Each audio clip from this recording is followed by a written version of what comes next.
নি'মাতি রাব্বিকা ফাহাদ্দিস। আল্লাহ বলে বান্দারে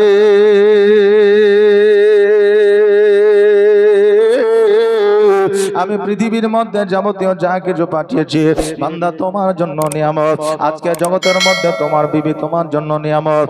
এ বেরাদার, সন্তানের জন্য পিতা নিয়ামত, পিতার জন্য সন্তান নিয়ামত, বিবির জন্য স্বামী নিয়ামত, স্বামীর জন্য বিবি নিয়ামত। আজকে জগতের মধ্যে আল্লাহ তাবারাক তাআলা যেটা পাঠিয়েছে বান্দা তোমার ভালোর জন্য, জোরে বলেন সুবহানাল্লাহ। আজকে আল্লাহ তাবারাক তাআলা জগতের মধ্যে আপনাকে যে পাঠিয়েছে, কতদিন হায়াত দিয়েছে, কয় বছর হায়াত দিয়েছে, কয় ঘন্টা হায়াত দিয়েছে, একমাত্র আল্লাহ তাবারাক তাআলা জানে। এই জন্য আল্লাহ তাবারাক তাআলা বললেন খলিকাল ইনসানু দাইফা।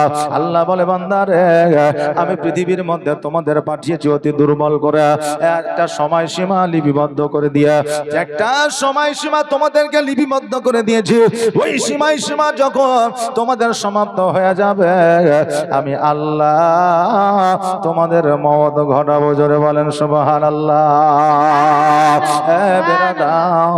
আজকে যে ইমাম হাসান ও হোসাইন রাদিয়াল্লাহু তাআলা আনহুর বাবা জীবনী আপনারা শুরু করেছে, এই ইমাম হাসান ও হোসাইন কে ছিলেন এটা আপনারা জেনে গিয়েছে।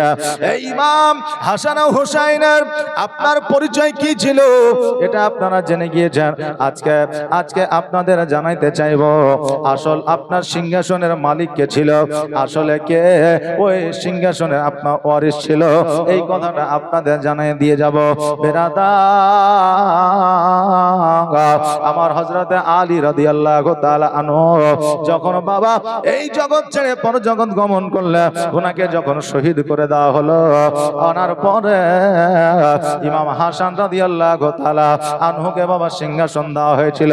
আপনার চারজন খলিফা ছিলেন।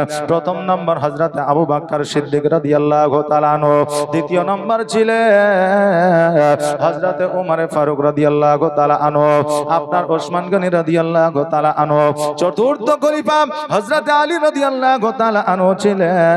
এবার হযরতে আলী রাদিয়াল্লাহু তাআলা আনহু যখন ইহ জগৎ ছেড়ে পরজগৎ গমন করলেন, ইনার পরে আমার ইমাম হাসান রাদিয়াল্লাহু তাআলা আনহুকে ওই সিংহাসনের মালিকানা দিলেন, জোরে বলেন সুবহানাল্লাহ।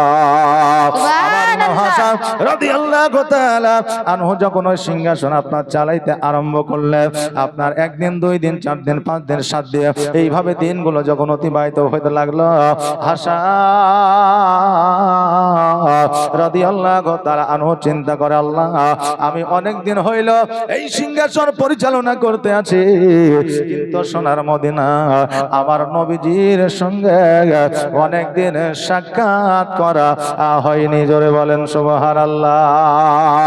হাসান রাদিয়াল্লাহু তাআলা আনহু ওই সিংহাসন ছেড়ে, রাজত্ব ছেড়ে কেমন করে মদিনা আসবে? এবার ওই জায়গায় ছিল হযরতে আমিরে মুয়াবিয়া। ওই আমিরে মুয়াবিয়াকে ডাকা হলো। আমিরে মুয়াবিয়াকে বলল, এ আমিরে মুয়াবিয়া শোনো রে, আজকে এই সিংহাসন সামলানোর মতো আর কেউ না, এই সিংহাসনে রাজত্ব দেখার মতো আর কেউ নাই, এই জন্য আমি তোমাকে এই রাজত্বর দায়িত্বখানা দিয়ে যেতে চাই। শোনো আজকে আমার আওলাদ, আমার বংশধর ইমাম হোসেন রাদিয়াল্লাহু তাআলা আনহু যদি এই জায়গাতে সিংহাসনের জন্য যদি আসে, তোমাকে দিয়ে দিতে হবে। আজকে সিংহাসন তোমাকে পুরোপুরি ভাবে দিলাম না, দায়িত্ব হিসাবে দিলাম। আজকে এই দায়িত্বখানা তুমি পালন করো। আমিরে মুয়াবিয়া বলল, হুজুর আজকে আমার দ্বারা এই সিংহাসন চালানো হয়তো সম্ভব হবে না, আমি হয়তো এই সিংহাসন চালাইতে পারবো না। আমার ইমাম হাসান রাদিয়াল্লাহু তাআলা আনহু বলে, আমিরে মুয়াবিয়া আমার নবীজির সব চাইতে একজন কাছের সাহাবী ছিলেন, অতএব আপনার মতো একজন আপনার সিংহাসন চালানোর মতো কাউকে দেখি না, অতএব আপনাকে সিংহাসন চালাইতে হবে, জোরে বলেন সুবহানাল্লাহ। আমিরে মুয়াবিয়া রাদিয়াল্লাহু তাআলা আনহু বললেন, ঠিক আছে যখন আপনি বলছেন, তবে মদিনায় যাবেন, হযরত ইমাম হোসেন রাদিয়াল্লাহু তাআলা আনহুকে কিন্তু পাঠিয়ে দিবেন। আর আমি এই সিংহাসনের দায়িত্ব নিতে চাই না। আমার ইমাম হাসান রাদিয়াল্লাহু তাআলা আনহু বাবা আমির মুয়াবিয়াকে দায়িত্ব ঘানা দেওয়ার পরে সোনার মদিনা আমার নবীর রওজায় দেখা করে আর আমার নবীজিকে সালাম দেয়, আসসালাতু ওয়াসসালামু আলাইকা ইয়া রাসূলুল্লাহ, আসসালাতু ওয়াসসালামু আলাইকা ইয়া হাবিবাল্লাহ, আসসালাতু ওয়াসসালামু আলাইকা ইয়া নূরাম মিন নূরিল্লাহ।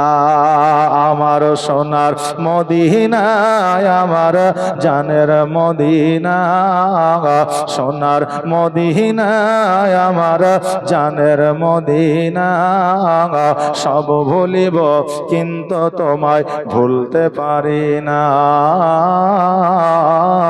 সব ভুলিব কিন্তু তোমায় ভুলতে পারি না।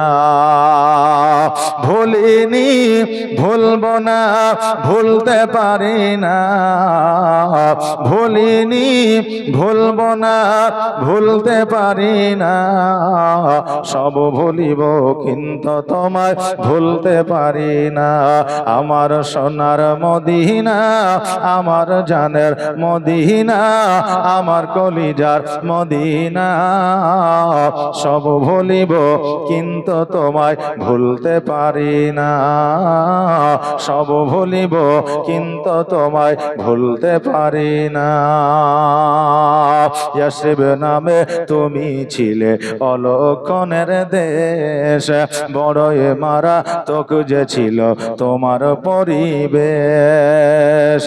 ইয়াসরিব নামে তুমি ছিলে অলক্ষণের দেশ, বড়ই মারা তোক যে ছিল তোমার পরিবেশ। আর নবীর ছোঁয়া লেগে তুমি সোনার মদিনা, নবীর ছোঁয়া লেগে তুমি সোনার মদিনা, সব ভুলিব কিন্তু তোমায় ভুলতে পারি না।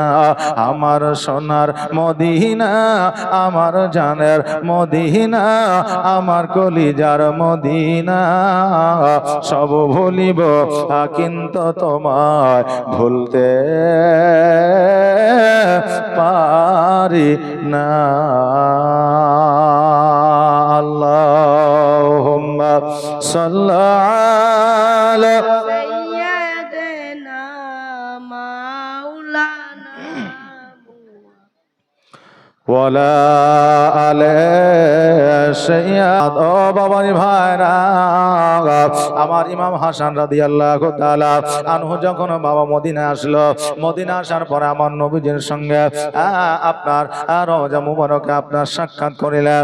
এবার আমার ইমাম হাসান রাদিয়াল্লাহু তাআলা আনহু ইমাম হোসেনকে ডাক দেয়, হোসাইন আজকে ওই আমিরে মুয়াবিয়াকে সিংহাসনের দায়িত্ব খানা দিয়া আজকে আমি সোনার মদিনা এসেছি। হোসেন শোনো, আমি আর ওই তাইফে যেতে চাই না, আমি আর কুফায় যেতে চাই না, আমি আর সিংহাসনের দায়িত্ব নিতে চাই না। হোসেন যাও যাও, আজকে আমার সিংহাসনের দায়িত্ব খানা তুমি নিয়ে নাও। হোসেন বলল, ভাই আজকে আমার ভাই হাসান রাদিয়াল্লাহু তাআলা আনহু যতক্ষণ বেঁচে আছে, যতক্ষণ পর্যন্ত হায়াতে আছে, যতক্ষণ পর্যন্ত দুনিয়াতে আছে, আমি হোসাইন আমি অতক্ষণ পর্যন্ত আমি ওই সিংহাসনের দায়িত্ব নিতে চাই না। অতএব ভাই থাকবে মদিনায়, আমি সিংহাসন নিব এটা কখনো হতে পারে না। বেরাদার, আজকে জগতের মধ্যে এক ভাই দায়িত্ব পেলে আর এক ভাইকে আপনার ধোঁকা দেয়, আর এক ভাই দায়িত্ব পেলে আর এক ভাইকে আপনার কষ্ট দেয়। এক ভাই দায়িত্ব নেওয়ার জন্য অপর ভাইয়ের সঙ্গে যুদ্ধ চালায়, কিন্তু আমার হোসেন বলতেছে, ভাই গো আজকে তুমি বেঁচে থাকা অবস্থা আমি হোসেন আমি কোনদিন ওই সিংহাসনের দায়িত্ব নিতে চাই না। হাসান বলে, হোসেন আজকে যে আমির মুয়াবিয়াকে দায়িত্ব খানা দিয়ে এসেছি, তোমার কি মনে পড়ে না আমার আমার নবী মুস্তাফা সাল্লাল্লাহু তাআলা আলাইহি ওয়াসাল্লাম ওই আমিরে মুয়াবিয়াকে লক্ষ্য করে বলেছিলেন, আমিরে মুয়াবিয়া, আজকে আমার একজন এত কাছের সাহাবী আছে যার সন্তান আমার ইমাম হাসান ও হুসাইনের দুশমন হবে, যার সন্তান ওই কারবালার ময়দানে আমার ইমাম হাসান ও হুসাইনকে শহীদ করবে। ও আমার আমিরে মুয়াবিয়া জিজ্ঞাসা করেছিলেন, ইয়া রাসূলুল্লাহ, ইয়া হাবিবাল্লাহ, নবী গো, এমন কে দুর্ভাগ্যবান জগতের মধ্যে আছে, এমন কে কোন সাহাবী আছে যার সন্তান ইমাম হাসান ও হুসাইনকে শহীদ করবে? যেই নবীর সাহাবী আছে আজকে তারা যতক্ষণ পর্যন্ত ইমাম হাসান ও হুসাইনকে ভালো না বাসলো, তারা নবীকে ভালোবাসতে পারলো না। এটা আমার নবীর ঘোষণা, এটা আর অন্য কারো ঘোষণা না। আমার নবী বলে দিয়ে যায়, যারা আমার ইমাম হাসান হোসাইনকে মানলো না তারা যেন আমাকে মানলো না, যারা ইমাম হাসান ও হোসাইনকে মহব্বত করলো না আমি নবী তারা যেন আমাকে মহব্বত করলো না। যারা ইমাম হাসান ও হোসাইনকে যারা আপনার যারা ইমাম হাসান ও হোসাইন রাদিয়াল্লাহু তাআলা আনহুর সম্পর্কে আলোচনা সমালোচনা করলো, তারা যেন আমি নবী আমার সঙ্গে করলো। এই আমার সাহাবীরা, আজকে বোঝা গেল ইমাম হাসান ও হোসেনকে ভালোবাসলে আমার নবীজিকে ভালোবাসা হয়। আজকে ওই আমিরে মুয়াবিয়া বলেছিল, ইয়া রাসূলুল্লাহ, ইয়া হাবিবাল্লাহ, নবী গো, আজকে কোন দুর্ভাগ্যবান সাহাবী আপনার আছে যার সন্তান ইমাম হাসান ও হোসাইনের দুশমন হবে? নবী আমার বলেছিলেন, আমিরে মুয়াবিয়া, আজকে যে ইমাম হাসান ও হোসাইনের দুশমন হবে সেই সাহাবীর নাম আর অন্য কোন নাম নয়, ওই সাহাবীর নাম হলো আমিরে মুয়াবিয়া। আমিরে মুয়াবিয়া, আজকে তুমি হবে ইয়াজিদের পিতা, যে হবে আমার হাসান ও হোসাইনের দুশমন। আমিরে মুয়াবিয়া বলেছিলেন, ইয়া রাসূলুল্লাহ, ইয়া হাবিবাল্লাহ, নবী গো, আজকে যদি আমার সন্তান ইমাম হাসান ও হোসাইনের দুশমন হয়, আমি আমিরে মুয়াবিয়া কথা দিলাম আমি জীবনে কোনোদিন বিবাহ করব না। আমার নবীজি বলেছিলেন, আমিরে মুয়াবিয়া, শোনো রে, আজকে আল্লাহর মহিমা বোঝা বড় দা, কেমন ভাবে কোন দিয়ে কিভাবে বিবাহ হবে এটা তুমি নিজেই জানতে পারবে না। ও আমিরে মুয়াবিয়া, আজকে তুমি কোনো চিন্তা করিও না। আমিরে মুয়াবিয়া বলল, হুজুর গো, আমার যতই অসুবিধা, যতই কষ্ট, যতই বাধা বিপদ আসুক না কেন, আমিরে মুয়াবিয়া, আমি বিবাহ করব না। আমি বিবাহ করলে আমার সন্তানাদি হবে, আর আমার সন্তানাদি যদি হয় ইমাম হাসান হোসাইনের দুশমন হবে, এটা আমি কখনো চাই না। আমিরে মুয়াবিয়া বাড়ির দিকে যখন গিয়েছিলেন, ওই আমিরে মুয়াবিয়ার এমন একটা রোগ হয়ে গিয়েছিল, এমন একটা আপনার বালা হয়ে গিয়েছিল, যখন আপনার প্রস্রাব করতে যাইতেন, প্রস্রাবের দ্বারে এত যন্ত্রণা, এত ব্যথা বেদনা উনি যেন সহ্য করতে পারতেন না। উনি যেন আপনার ওই ব্যথা যেন আপনার সহ্য করতে পারতেন না। ওই সময় আমার নবীর চাইতে বড় ডাক্তার কেউ ছিলেন না। ওই আমিরে মুয়াবিয়া আমার নবীজির কাছে গেলে, যাওয়ার পরে বলে, ইয়া রাসূলুল্লাহ, ইয়া হাবিবাল্লাহ, নবী গো, আজকে আমার এমন একটা রোগ হয়েছে আমি কাউকে বলতে পারি না, আমি কারো সম্মুখে ওই রোগের কথা প্রকাশ করতে পারি না।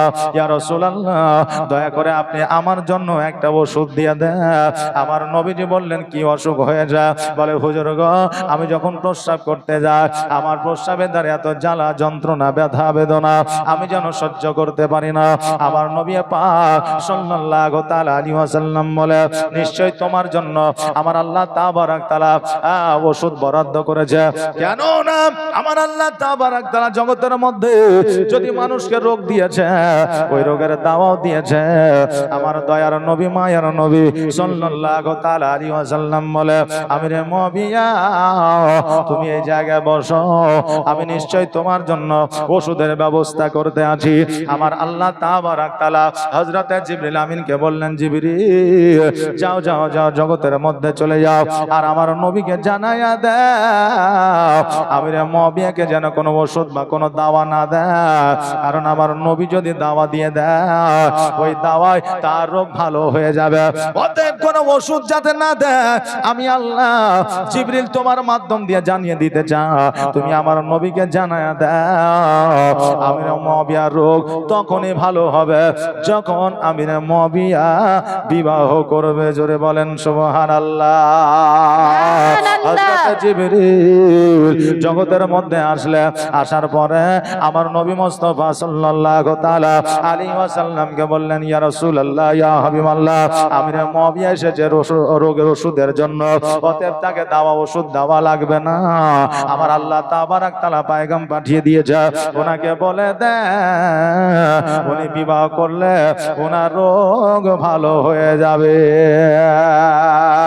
নবী মুস্তাফা সাল্লাল্লাহু তাআলা আলাইহি ওয়াসাল্লাম বলে, আমার আল্লাহ তাবারাক তাআলা যদি এই পয়গাম পাঠায়, যদি এই চিঠি পাঠায়, আমি আমিরে মুআবিয়াকে ওটাই দেব। এবার আমার নবীজি আমিরে মুআবিয়াকে বলল, আমিরে মুআবিয়া আজকে তোমার জন্য কোনো দাওয়া নাই, কোনো ওষুধ নাই, আজকে তোমার জন্য একটাই দাওয়া, একটাই ওষুধ, সেটা হলো তোমার বিবাহ। অতএব তোমাকে বিবাহ করতে হবে, যতক্ষণ পর্যন্ত বিবাহ না করবা ততক্ষণ পর্যন্ত তোমার রোগ মালা দূর হবে না। আমিরে মুআবিয়া বললেন, ইয়া রাসূলুল্লাহ, ইয়া হাবিবাল্লাহ, নবী গো আজকে আমাদের যখন রোগ বালা হয়েছে, ওষুধ তো দূরের কথা, দাওয়া তো দূরের কথা, আপনার নুরানির চেহারাখানা দেখেছি, আমাদের রোগ ভালো হয়ে গিয়েছে। জোরে বলেন সুবহানাল্লাহ। কারণ সেই আমলে নবীর চাইতে বড় ডাক্তার কেউ ছিল না, এখনো নাই, কিয়ামত পর্যন্ত হবে না। জোরে বলেন সুবহানাল্লাহ। নবীর চাইতে বড় ডাক্তার কেউ হতে পেরেছে? এখন আছে, কিয়ামত পর্যন্ত হবে না। নবীর চাইতে বড় মাস্টার কেউ হয় না, এখনো হয়নি, কিয়ামত পর্যন্ত হবে না। নবীজির চাইতে বড় বিজ্ঞান এখনো নাই, কিয়ামত পর্যন্ত হবে না। এই জন্য কবির ভাষায় বলছে, বিজ্ঞানীরও বিজ্ঞানী আমার নবীজি। জোরে বলেন সুবহানাল্লাহ। আওয়াজ দিয়ে বলেন না সুবহানাল্লাহ। আর বিজ্ঞানীরও বিজ্ঞানী আমার নবীজি, এমন একটা দয়ার নবী আর হবে কি, এমন একটা মায়ার নবী আর পাইবা কি, বিজ্ঞানীদের বিজ্ঞানী আমার নবীজি। বিজ্ঞানীরা রথের যুগে আকাশেতে যায়, আর আমার নবী রকেট ছাড়া মেয়েরা যেতে যায়। জোরে বলেন সুবহানাল্লাহ। বিজ্ঞানীরা রথের যুগে আকাশ পথে যাচ্ছে চাঁদের দেশে, কেউ ফিরে আসছে, কেউ ফিরে আসতে পারছে না। আজকে তাদের নাম আমরা ভারতবাসী শুধু নয়, সারা বিশ্ববাসী তাদের নাম করতে আছে, তারা পপুলারিটি অর্জন করেছে।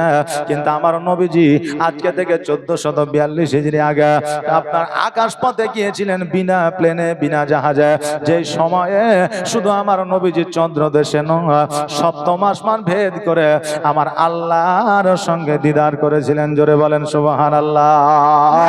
ওই নবী এখন যদি প্রশংসা করা হয়, অনেকে আছে যাদের আপনার শরীরে লেগে যায়। এই জন্য কবির ভাষায় বলছে, বিজ্ঞানীরা রথের যুগে আকাশেতে যায়, আর আমার নবী রকেট ছাড়া মেয়েরা যেতে যায়। ওরে এই যুগে কি, ওরে এই যুগে কি এমন বিজ্ঞান আর হবে কি, ওরে এই যুগে কি এমন বিজ্ঞান আর হবে কি, বিজ্ঞানীদের বিজ্ঞানী আমার নবীজি।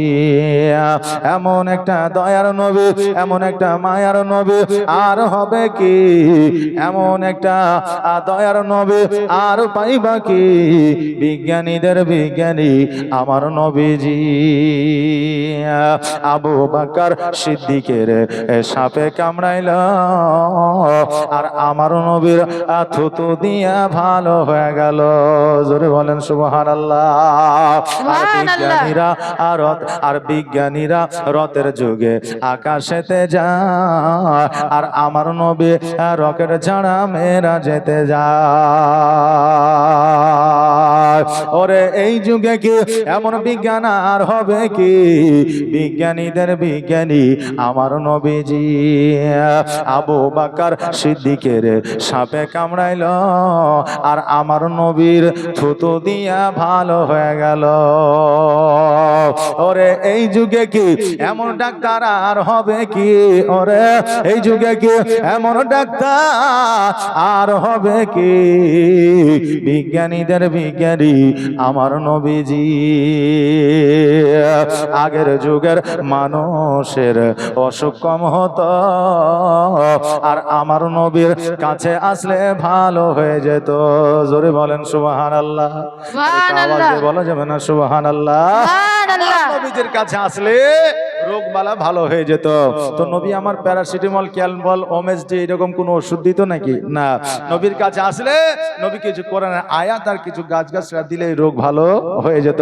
আবু বকর বলেছিল, ইয়া রাসূলুল্লাহ, ইয়া হাবিবাল্লাহ, খোদার কসম করে বলি আমার যদি কোনো রোগ বালা হতো তা আমি নবী আপনার কাছে আসলে আপনার চেহারা দেখলে আমার রোগ ভালো হয়ে যেত। জোরে বলেন সুবহানাল্লাহ।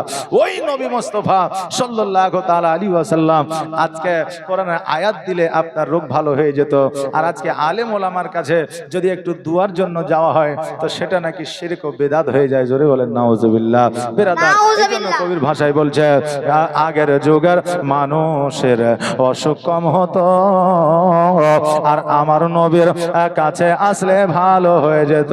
ওরে এই যুগে কি এমন ওঝা আর হবে কি, ওরে এই যুগে কি এমন ওঝা আর হবে কি, বিজ্ঞানীদের বিজ্ঞানী আমার নবীজি, বিজ্ঞানীদের বিজ্ঞানী আমার নবীজি।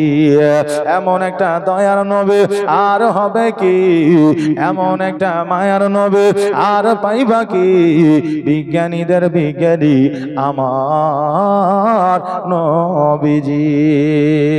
আল্লাহুম্মা সাল্লাল্লাহু সাইয়্যিদানা মাওলানা মুহাম্মদ ওয়া আলা আলিহি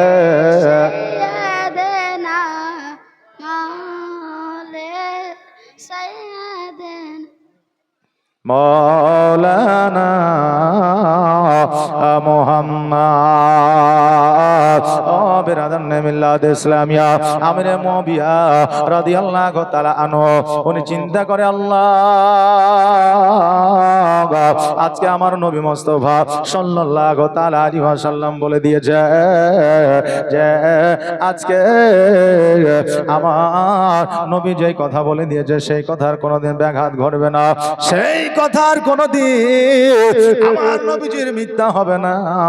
কেননা পাহাড় পর্বত এক হয়ে যেতে পারে, আজকে আসমান জমিন এক হয়ে যেতে পারে, নদী নালা এক জায়গা থেকে অপর জায়গায় চলে যেতে পারে, কিন্তু আমার নবী মুস্তাফা সাল্লাল্লাহু তাআলা আলাইহি ওয়াসাল্লাম যে কথাটা বলে দেয় রে বাবা, ওই কথার কোনো নড়চড় হয় না। জোরে বলেন সুবহানাল্লাহ। আজকে আমার নবী মুস্তাফা সাল্লাল্লাহু তাআলা আলাইহি ওয়াসাল্লাম যখন বলে দিয়েছে আমার সন্তান জগতের মধ্যে আসবে, ইমাম হাসান ও হুসাইনের দুশমন হবে, ইমাম হাসান হুসাইনের দুশমন হয়ে যাবে, অতএব আল্লাহ আমি কেমন করে বিবাহ করতে পারি, আমার দ্বারা কেমন করে বিবাহ সম্ভব হয়। আমিরে মুআবিয়া বিবাহ না করে জীবন যাপন শুরু করে দিলেন। একদিন, দুই দিন, তিন দিন, চার দিন, 5 দিন, 7 দিন এইভাবে অতিবাহিত করে হঠাৎ করে এমন একটা জায়গায় পৌঁছে গেলে ওই আপনার জ্বালা যন্ত্রণা যেন আর সহ্য করতে পারে না, উনি একটা আইডিয়া করলেন যে আমি বিবাহ করব, আমার রোগ ভালো হয়ে যাবে, কিন্তু সন্তান আদিও হবে না। এই জন্য চালাকি করে আপনার 70 বছর প্লাস একজন মহিলাকে বিবাহ করলেন। বাবা 60 বছর 65 বছর যদি একজন মা যদি আপনার পার করে দেয়, ওই মা গর্ভে সন্তান ধারণ করতে পারে না। এই জন্য একজন 70 বছর প্লাস একজন মেয়েকে আপনার মহিলাকে বিবাহ করলেন, বৃদ্ধ মহিলাকে বিবাহ করার পরে জীবন যাপন বাবা শুরু করে দিলে। এই জীবন যাপন শুরু করার পরে হঠাৎ করে একদিন খবর আসলো, হঠাৎ করে খবর পাইলো যে আমিরে মুআবিয়া উনি জানো বাবা হয়েছেন। জোরে বলেন সুবহানাল্লাহ। আমার আল্লাহ তাবারাক তাআলা মহিমা বোঝা বড় দায়। আল্লাহ তাবারাক তাআলা জগতের মধ্যে কেমন করে কার মাধ্যম দিয়া আজকে ভালো কাজ করাইবে, জগতের মধ্যে কার হাত দিয়া আল্লাহ তাবারাক তাআলা জালিমের আপনার জুলুম থেকে আপনার রক্ষা করবে, এটা একমাত্র আল্লাহ জানে, দ্বিতীয় কেউ জানে না। আমির মুআবিয়া রাদিয়াল্লাহু তাআলা আনহু তিনি চিন্তা করলেন, হাই গো আল্লাহ, আমি বিবাহ করলাম, সন্তান আদি যেন না হয়। আজকে সন্তান আমার বিবির গর্ভে চলে এসেছে, অতএব আমার নবী যেটা বলেছে সেটাই হবে, এটা আমি আমির মুআবিয়া জানি। ইমাম হাসান রাদিয়াল্লাহু তাআলা আনহু সেই দিনকে আমার ইমাম হোসেনকে বলতেছে, ওরে হোসাইন, ওই আমিরে মুআবিয়াকে আমরা দায়িত্বখানা দিয়ে এসেছি, অতএব এই আমিরে মুআবিয়া যতদিন হায়াতে আছে, যতদিন সিংহাসনে আছে, ততদিন পর্যন্ত হয়তো আমাদের আইতে থাকবে। যদি ওই আমিরে মুআবিয়ার কিছু হয়ে যায়, ওই তার সন্তান যদি সিংহাসন পেয়ে যায়, ওই সিংহাসন আর ছাড়বে না, ওই সিংহাসনে আর কোনোদিন ছাড়বে না। আর সিংহাসন ছাড়বে না তো দূরের কথা, আজকে সে এমন আইন চালু করবে, আজকে আমাদের চলার গতি অন্যরকম হয়ে যাবে, আজকে দেশের মানুষরা আপনার জর্জরিত হয়ে যাবে। এই জন্য আমিরে মুআবিয়া যতদিন পর্যন্ত হায়াতে আছে, অত দিনের মধ্যে ওই আপনার ওই জায়গায় পৌঁছাতে হবে। হোসেন বলল, ভাই আমি যাব না, আমি সিংহাসনের দায়িত্ব নেব না ভাই, যতক্ষণ পর্যন্ত আপনি জগতের মধ্যে আছে। ভাইকে বলল, ভাই আমি অতক্ষণ পর্যন্ত দায়িত্ব নিব না যতক্ষণ পর্যন্ত আপনি জগতের মধ্যে আছেন, অতএব আপনি সিংহাসন চালান, আপনি সিংহাসনে বসেন, আমি সিংহাসনে বসবো না, আর আমি সিংহাসনে যাব না, অতএব ভাই আপনি যান। হাসান বলল যে আমার এই সোনার মদিনা ছেড়ে আর ওই সিংহাসনে যেতে মন চাইছে না। কথা বুঝলেন না, যে আমার এই সোনার মদিনা ছেড়ে, নবীকে ছেড়ে আজকে আমার ওই জায়গায় যেতে আর মন চাইছে না, অতএব তুমি যদি পারো যাও, আমি যাব না এই জায়গা ছেড়ে। হোসেন বললে, ভাই আপনি যতই বলেন না কেন আমি যাব না, আপনি থাকতে। বেরাদার, এই যে দুই ভাইয়ের মহব্বত, এইভাবে দুই ভাইয়ে মদিনায় কিন্তু আপনার জীবন যাপন শুরু করলেন। এবার আমরা অনেকেই আছি ইতিহাস পড়ে, আমরা অনেকেই বলি কি যে ওই সিংহাসনটা ছিল এজিদের, ওই সিংহাসনটা ছিল এজিদের বাপের বা আমির মুআবিয়ার, কিন্তু না, ওই সিংহাসন আদৌ আওলাদের রাসূলের ছিল। জোরে বলেন সুবহানাল্লাহ। ইমাম হাসান ও হুসাইনের ছিলেন। বেরাদার, আজকে ওই ইমাম হাসান ও হুসাইন রাদিয়াল্লাহু তাআলা আনহু নিজের সিংহাসন ওই আমির মুআবিয়াকে দিয়ে রেখেছিলেন। আর আজকে আমরা অনেকে হয়তো জানি না, বা অনেকেই জানি যে ওই সিংহাসনটা হচ্ছে আমিরে মুআবিয়ার, কিন্তু ওই সিংহাসন আসলে আমিরে মুআবিয়ার ছিল না, ওই সিংহাসনটা ছিল ইমাম হাসান রাদিয়াল্লাহু তাআলা আনহুর আর ইমাম হুসাইন রাদিয়াল্লাহু তাআলা আনহুর। এ বাবাজি ভাইরা, এইভাবে যখন মদিনাতুল মুনাওয়ারায় দুই ভাই জীবন যাপন করতে শুরু করে দিলে, এইদিকে আমিরে মুআবিয়া অসুস্থ হয়ে গেল। আমিরে মুআবিয়া রাদিয়াল্লাহু তাআলা আনহু এবার বাবা যেন চিঠি পাঠাইতে লাগলো, পত্র পাঠাইতে লাগলো, দিকে দিকে চিঠি পত্র যেন আপনার হাতে হাতে মদিনাতে পৌঁছাতে লাগলো। এবার মদিনায় যখন চিঠি পৌঁছে গেল, হাসান রাদিয়াল্লাহু তাআলা আনহু বলে তুমি যাও, হোসেন বলে ভাই তুমি যাও, এক ভাই অপর ভাইকে যেন ঠালাঠালি করে, কিন্তু কেউ যেন যায় না। আমিরে মুআবিয়া সব শেষে চিঠি একটা লিখে দিল, হাসান ও হোসেন শোনো রে, আমার শারীরিক অবস্থা অত ভালো না, আমি হয়তো জগতের মধ্যে বেশি দিন বাঁচবো না, অতএব হোসেন আর দেরি নয়, দেরি নয়, জলদি করে আসিয়া তোমাদের সিংহাসনটা তোমরা বুঝে না, তোমাদের আমাদের সিংহাসনটা তোমরা বুঝে না। এইদিকে দুই ভাই যেন দুই ভাইয়ের মধ্যে কেউ গেল না। এবার দুই ভাইয়ের মধ্যে যখন কেউ গেল না, ওইদিকে আমির মুয়াবিয়া রাদিয়াল্লাহু তাআলা আনহু দায়িত্ব দেওয়ার মতো আর কাউকে পাইল না। এবার তার সন্তান ইয়াজিদকে ডাক দিয়া বলল, ইয়াজিদ শোনো রে, আজকে সিংহাসনটা তোমার বংশের নয়, আজকে সিংহাসনটা আমার বাপের নয়, আজকে সিংহাসনটা আমার নিজের নয়, আজকে সিংহাসনটা হলো আওলাদে রাসূলের সিংহাসন। এই সিংহাসনটা হলো আমার নবী বংশের সিংহাসন। এই সিংহাসনটা হলো ইমাম হাসান ও হোসাইনের সিংহাসন। এই সিংহাসনটা হইল হযরত আলী রাদিয়াল্লাহু তাআলা আনহুর সিংহাসন। অতএব আওলাদে রাসূল যখন এই সিংহাসনের জন্য আসবে, ও সন্তান, আজকে তুমি সিংহাসন ছেড়ে দিয়া তুমি তাদেরকে দিয়ে দিবে। এই সিংহাসন আমারও নয়, আমার বাপেরও নয়, তোমারও নয়। এই সিংহাসনটা হচ্ছে আওলাদে রাসূলের সিংহাসন। এই সিংহাসনটা হচ্ছে আলী রাসূলের সিংহাসন। এই সিংহাসনটা হচ্ছে হযরত আলীর সিংহাসন। অতএব তার বংশধর যদি আসে তাকে দিয়ে দিবে। এখন সিংহাসন নেওয়ার জন্য ইয়াজিদ বলল, ঠিক আছে, তুমি যখন দায়িত্ব দিয়ে যাচ্ছ, তো হাসান হোসেন আসলে আমরা তাকে সিংহাসন দিয়ে দিব। কাকে বলল? আমিরে মুয়াবিয়াকে বলল। কিন্তু আমিরে মুয়াবিয়া এই দায়িত্বখানা দিয়ে যখন ইহজগৎ ছেড়ে পরজগৎ গমন করলেন, আর ওই এজিদের মনোবল, মনোভাবনা, মানসিকতা সবকিছু কিন্তু পরিবর্তন হয়ে গেল, চেঞ্জ হয়ে গেল। সিংহাসনের উপরে লোভ হয়ে গেল যে আজকে আমি যদি এই সিংহাসন ইমাম হাসান ও হোসাইনকে দিয়ে দিই, তাহলে তারা রাজত্ব করবে আর আমাকে সেনা হয়ে জীবন যাপন করতে হবে। অতএব এটা করা যাবে না। ইয়াজিদ চিন্তা ভাবনা কি করলো যে এটা করা আর যাবে না। এইভাবে বাবা জীবন যাপন শুরু করে দিল। একদিন, দুই দিন, তিন দিন, 4 দিন, 5 দিন, 7 দিন যখন অতিবাহিত হয়ে গেল, আবার ইমাম হোসেন সোনার মদিনা, ইমাম হাসান সোনার মদিনা। এইদিকে ইয়াজিদ চিন্তা করে, হায় রে, ইমাম হাসান ও হোসেনকে যতক্ষণ পর্যন্ত শহীদ করা না যাবে, ইমাম হাসান ও হোসেনকে যতক্ষণ পর্যন্ত এদেরকে দুনিয়া থেকে সরানো না যাবে, ততক্ষণ পর্যন্ত এই সিংহাসনের গ্যারান্টি আমার না। ততক্ষণ পর্যন্ত এই সিংহাসনের গ্যারান্টি আমার নাই। কেননা যে সিংহাসন তো ইমাম হাসান হোসেনের, তো তারা যদি চলে আসে তাহলে আমাকে তো সিংহাসন ছেড়ে দিতে হবে। অতএব কি করতে হবে? ইয়াজিদ ভাবলো যে ইমাম হাসান হোসেনকে সরিয়ে দিতে হবে। কি করতে হবে? শহীদ করে দিতে হবে। তো এই শহীদ করার জন্য সেনাদেরকে ডাকা হলো।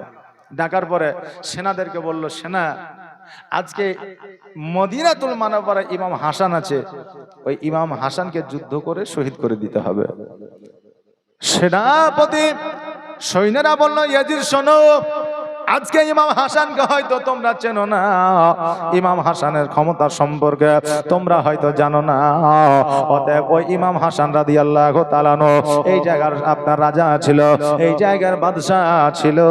অতএব আজকে আমরা এই কটা সৈন্য কেন, আজকে গোটা আরবের সৈন্য দিয়া যদি ইমাম হাসানের সঙ্গে যদি যুদ্ধ ঘোষণা হয়ে যায়, কারো ক্ষমতা না ওই ইমাম হাসানের সঙ্গে যুদ্ধ করবে। জোরে বলেন সুবহানাল্লাহ। ইমাম হাসানের সঙ্গে যুদ্ধ করার মতো কারো ক্ষমতা না। অতএব যুদ্ধ করে তাকে শহীদ করা যাবে না, যুদ্ধ করে তাকে কতল করা যাবে না, আজকে যুদ্ধ করে তাকে দমন করা যাবে না, আজকে যুদ্ধ করে তার সঙ্গে লড়াই করে পারা যাবে না। ইয়াজিদ বলল, সৈন্যরা রে, আজকে যদি ক্ষমতায় না পারা যায়, আজকে যদি তলোয়ারে না পারা যায়, আজকে যদি তীর বল্লভে না পারা যায়, আমি আমি তাকে বুদ্ধির দ্বারা মারব। ইয়াজিদ যেইভাবে চালাকি করেছিল, ইয়াজিদ যেইভাবে চক্রান্ত করেছিল, ইমাম হাসান ও হোসাইন রাদিয়াল্লাহু তাআলা আনহু ওনারা কিন্তু চক্রান্ত করে না, ওনারা চালাকি করে না, ওনারা ইয়াজিদের সঙ্গে কোন রকমের বেঈমানি করে না। এবার ওই ইয়াজিদ কিন্তু মনে মনে ভাবতে লাগলো, কাকে ফিট করা যায়, কাকে ইমাম হাসানকে শহীদ করানোর জন্য সঠিক হয় খুঁজতে খুঁজতে খুঁজতে খুঁজতে একজনকে পেয়ে গেল, যার নাম ছিল মাইমুনা। এই মাইমুনা কে ছিল? এই মাইমুনা কোথা থেকে আসলো? এই মাইমুনা আমার নবী মুস্তাফা সাল্লাল্লাহু তাআলা আলাইহি ওয়াসাল্লামের বাড়িতে আপনার কাজকর্ম করত। আর ওই কাজকর্ম করতে করতে আমার ইমাম হাসান ও হোসাইন রাদিয়াল্লাহু তাআলা আনহুর বাড়িতে তাকে দিয়ে দেওয়া হয়েছিল। ইমাম হাসান ও হোসাইনকে কোলে পিঠে করে ওই মাইমুনা লালন পালন করে বড় করেছিল। এক কথায় ওই মাইমুনা ইমাম হাসান ও হোসাইন রাদিয়াল্লাহু তাআলা আনহুর বাড়ির আপনার কর্মচারী ছিল। ওই আপনার মাইমুনা যখন বৃদ্ধ হয়ে গেল, ইমাম হাসান রাদিয়াল্লাহু তাআলা আনহু বলেছিল, এই মাইমুনা শোনো রে, আজকে তুমি সারা জীবন যখন আমাদের বাড়িতে কাজকর্ম করেছো, অতএব তোমাকে আর কোথাও যাইতে হবে না, অতএব তুমি আমার কাছে থাকো, আমার বাড়িতে তুমি থাকবে। দেখবেন যখন মানুষ কাজ করতে করতে একটা বড় লোক বাড়িতে বা ধনী বাড়িতে কাজ করতে করতে যখন বৃদ্ধ হয়ে যাবে, তখন দেখবেন যে আপনার শেষ বয়সে বলে, আর কোথায় যাবেন, আমার বাড়িতে থেকে যান, নাকি বলেন? আমার বাড়িতে শেষ বয়স পর্যন্ত থাকেন, তখন যা হবে দেখা যাবে। তো ইমাম হাসান বলেছিল যে বয়স হয়ে গেছে, অতএব তুমি আর কোথায় যাবে, তুমি এই বাড়িতে থাকো, আমার কাছেই থাকো, এখানেই খাবে দাবে, এখানেই থাকবে। এই বলে ওই আপনার মাইমুনা ইমাম হাসান হোসাইনের বাড়িতে থাকতো, হাসানের কাছে থাকতো। এবার ওই আপনার ইয়াজিদ কি করলো, মাইমুনাকে ফিট করলো। মাইমুনা বলে আজকে যদি এই হাসানকে তুমি শহীদ করে দিতে পারো, এই ইমাম হাসানকে যদি তুমি মেরে দিতে পারো, তাহলে তোমাকে আমি এত স্বর্ণ রূপা মণি মুক্তা দেব যে তুমি খেয়ে শেষ করতে পারবে না। মাইমুনা বলল, কিভাবে? বলে যেইভাবে তুমি পারবে সেইভাবে তুমি শহীদ করবে, কোনো অসুবিধা নাই। তো মাইমুনা বলল যে না, আমার দ্বারা হবে না। বলে কেন? বলে যদি ইমাম হাসান জানতে পারে যে আমি তাকে শহীদ করার চেষ্টা করছি বা চক্রান্ত করছি, তাহলে আমার জীবন থাকবে না। অতএব আমি ইমাম হাসানকে কোনো মতেই চক্রান্ত করে মারতে পারবো না। ইয়াজিদ বলল, মাইমুনা তুমি একটু চিন্তা করে দেখো, ভাবনা করে দেখো, আজকে যদি ইমাম হাসানকে তুমি শহীদ করে দিতে পারো, আজকে যদি ইমাম হাসানকে যদি এই জগৎ ছেড়ে পরজগৎ তুমি বিদায় করে দিতে পারো, আজকে তোমাকে এত সোনা দানা মণি মুক্তা, এত ওট দুম্মা দেব, তুমি নিজে খেয়ে শেষ করতে পারবে না, তুমি ধনী হয়ে যাবে, বড় লোক হয়ে যাবে। আমিরে এইদিকে যখন ইয়াজিদ এই কথা বলল, এবার মাইমুনা চিন্তা করে বলল, ও হুজুর শোনো, আজকে আমি হয়তো আমার দ্বারা হবে না, আমি হয়তো মারতে পারবো না, তবে আমি তার বাড়িতে একটা নয় দুইটা নয়, ইমাম হাসানের 4টা বিবি আছে, এই 4টার মধ্যে যে কোনো একটাকে যদি ফিট করতে পারি, যে কোনো একটাকে যদি আমার আয়ত্তে করতে পারি, তবে ইমাম হাসানকে শহীদ করা সব চাইতে আসান হয়ে যাবে। ইমাম হাসানকে শহীদ করা সব চাইতে আসান হয়ে যাবে। এবার বাবাজি ভাইরা, মাইমুনা বাড়িতে আসলো। বাড়িতে আসার পরে সব চাইতে আপনার যেই বিবিটা ইমাম হাসানের কাছাকাছি থাকতো, যার নাম ছিল আশআশ, যে বিবিটার নাম ছিল আশআশ, ওই বিবিটাকে বললো, আশআশ রে, আজকে যদি তুমি তোমার স্বামী যদি হাসানকে তুমি যদি শহীদ করে দিতে পারো, আজকে ইয়াজিদ তোমার জন্য সব চাইতে বড় উপহার রেখেছে। জোরে বলেন নাউজুবিল্লাহ। আল্লাহুম্মা আল্লাহুম্মা সাল্লি মুহাম্মাদ ওয়া আলা আলিহি মাওলানা মুহাম্মাদ। এইদিকে বাবা মাইমুনা আশআশকে নিয়ে ইয়াজিদের দরবারে হাজির হয়ে গেল।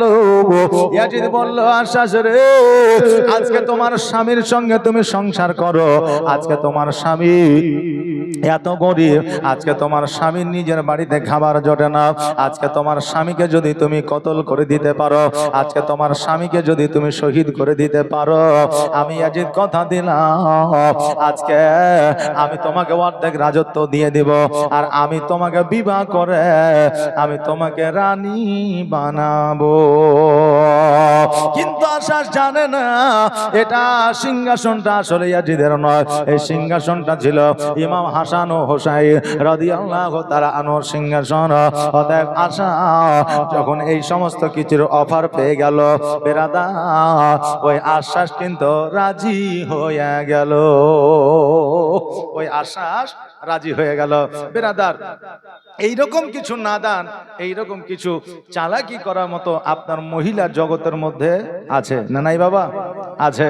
কিছুদিন আগে আমরা একটা খবর শুনেছিলাম যে একজন আপনার মেয়ে অর্থাৎ স্ত্রী প্রেমিকের জন্য অর্থাৎ পরকীয়া প্রেমিকের জন্য নিজের স্বামীকে কেটে টুকরো করে ব্যারেলের মধ্যে ভরে দিয়েছিল। এই খবর আমরা অনেকে জানি না, তাই না?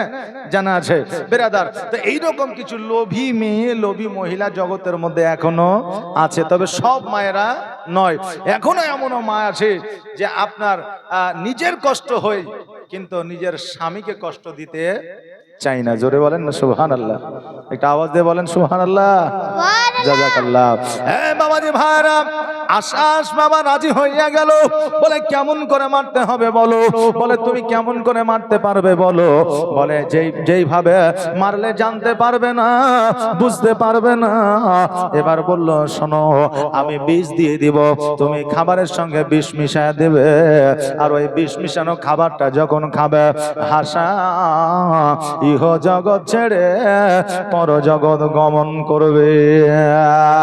বাবাজি ভাইরা, ওই আশাসের হাতে মাইমুনার হাতে বিষ যেন উঠে দেওয়া হলো, বাড়িতে নিয়ে আসলো। প্রথমত খাবারের সঙ্গে বাবা বিষ দিয়েছিল, যখন বিষটা খেয়ে নিয়েছিল খাওয়ার পরে বুঝতে পেরেছিল, জানতে পেরেছিল আমি বিষ খেয়ে নিয়েছি।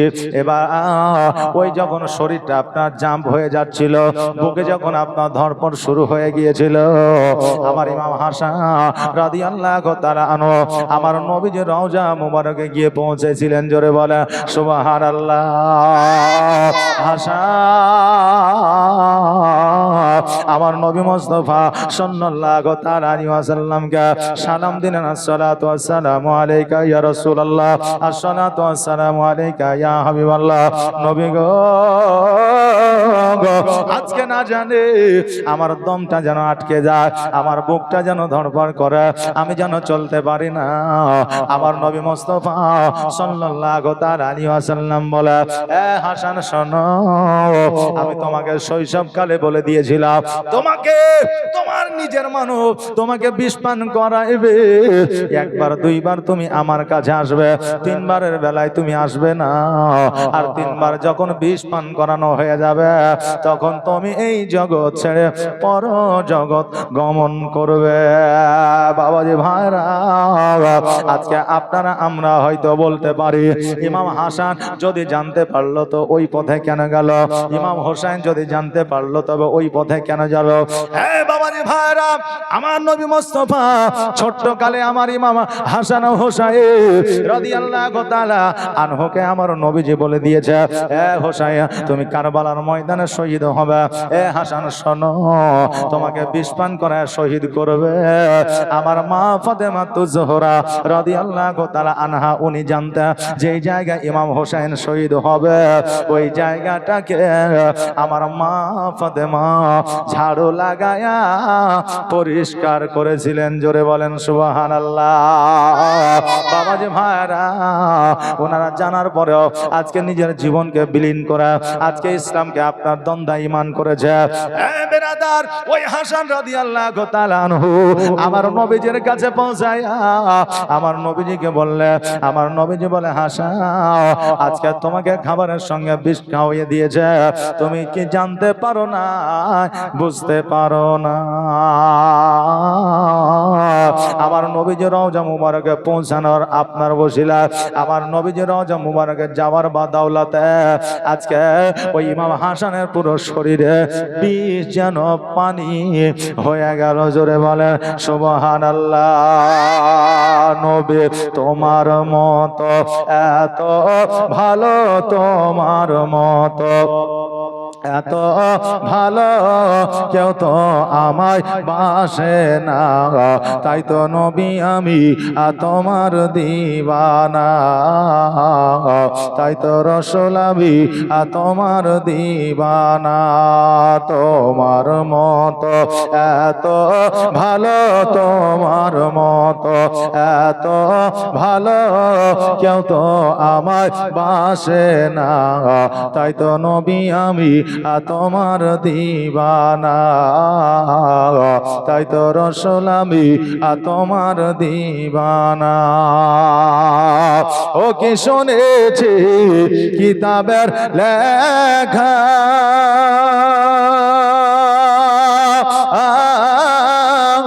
নবী ছাড়াই আমার জীবন ফাঁকা গো। ও কি শুনেছি কিতাবের লেখা, নবী ছাড়াই আমার জীবন ফাঁকা গো। নবীজিকে ভালো না বাসিলে, নবীজিকে ভালো না বাসিলে আল্লাহ পাওয়া যাবে না, তাই তো নবী আমি তোমার দিওয়ানা। তোমার মতো এত ভালো, তোমার মতো এত ভালো কেউ তো আমায় বাসে না, তাই তো নবী আমি তোমার দিওয়ানা, তাই তো রসুল আমি তোমার দিওয়ানা।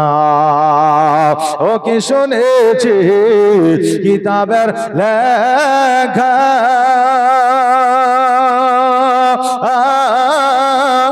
নবী ছাড়াই আমার জীবন ফাঁকা গো। নবীজিকে ভালো না বাসিলে, নবীজিকে ভালো না বাসিলে আল্লাহ পাওয়া যাবে না, তাই তো নবী আমি তোমার দিওয়ানা। তোমার মতো এত ভালো, তোমার মতো এত ভালো কেউ তো আমার বাসে না, তাই তো নবী আমি তোমার দিওয়ানা, তাই তো রসুল আমি তোমার দিওয়ানা।